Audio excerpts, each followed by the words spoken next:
want to speak to those of you who are currently enrolled in the SAVE plan. And I know if you're in a SAVE plan, you are not concerned about any payments right now. And you may not even care about the interest that's accruing.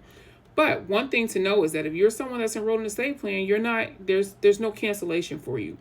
And for some of you, you may have enough qualifying payments to get your student loans discharged if you just transferred into another repayment plan. Now, there is the lawsuit against the Department of Education. There was an order that was adopted by the courts on the 23rd of October.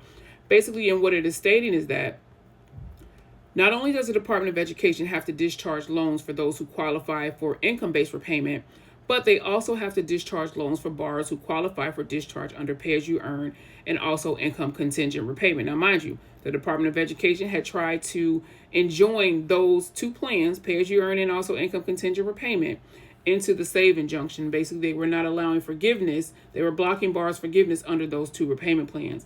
With this injunction, or with this order, what they now have to do is discharge loans for those who qualify, who have met the threshold, the repayment period, under those two repayment plans. So if you are someone that is currently in the SAVE plan, you may have enough payments to get your loans discharged under one of those repayment plans. And that also includes income-based repayment.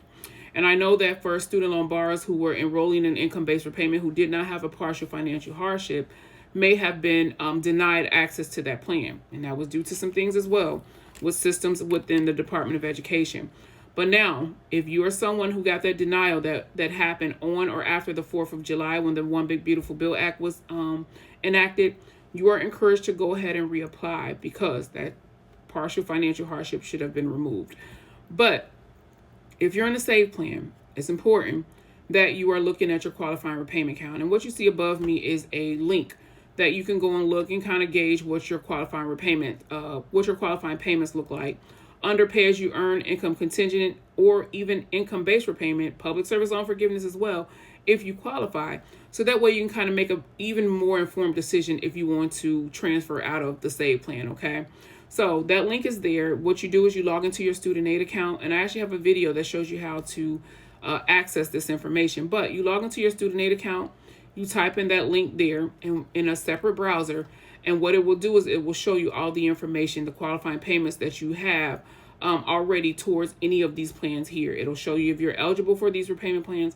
All the information is there, so that way you can kind of gauge if you're close or if you're over that 240 or 300 qualifying payments that's needed for those. Also, in this order, it speaks about as well, if you've made excess payments, so you've made over 240 or 300 qualifying repayments under a plan that you qualify for, that the Department of Education, they are going to also, you'll be reimbursed for those payments.